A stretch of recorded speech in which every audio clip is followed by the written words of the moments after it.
पाटलिपुत्र 304 ईसा पूर्व। जब संसार में एक बच्चे का जन्म हुआ तो किसी ने नहीं सोचा था कि यह बालक एक दिन भारत का सबसे महान सम्राट बनेगा।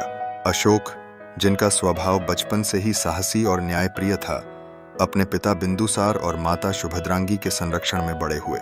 उनके साथियों के संग तीर चलाना, घुड़सवारी करना और ज्ञान की ओर बढ़ना यह उनके जीवन का एक अभिन्न हिस्सा था।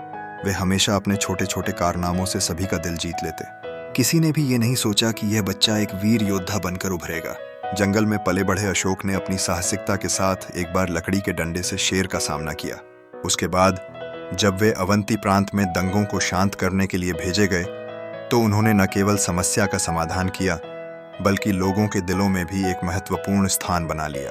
उनकी रणनीतिक समझ और बलिदान भावना ने उन्हें साथी योद्धाओं के बीच एक अलग पहचान दिलाई।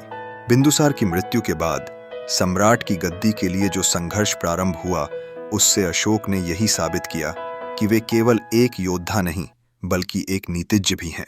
भाइयों के बीच सत्ता की लड़ाई में उनकी विजय ने उन्हें मौर्य साम्राज्य का सम्राट बना दिया। 277 ईसा पूर्व से उन्होंने अपने शासन के दौरान कानून, न्याय और विकास के नए उदाहरण स्थापित किए। लेकिन एक परिवर्तन उनके जीवन में आया जब उन्होंने कलिंग युद्ध का सामना किया। उस भयानक युद्ध के दौरान जब उन्होंने हजारों निर्दोष प्राणियों की मृत्यु देखी तो उनके हृदय में एक गहरा परिवर्तन आया। अशोक ने युद्ध को नकारते हुए शांति के मार्ग को अपनाया और जैन धर्म को स्वीकार किया।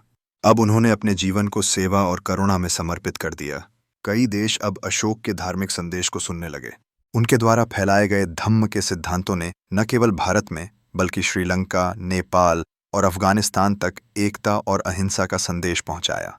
आज भी हमें यह सिखाता है कि असली विजय तो अपने भीतर की हिंसा पर विजय पाने में है। सम्राट अशोक का नाम उन सब के लिए प्रेरणा बना है जो शांति के साथ जीने का सीखना चाहते हैं। उनकी कहानी हमें यही बताती है कि सबसे बड़ा विजेता वही है जिसने युद्ध को त्याग कर प्रेम और करुणा को अपनाया। उनकी प्रतिमा आज भी हमें अपने भीतर की सोचने की प्रेरणा देती है।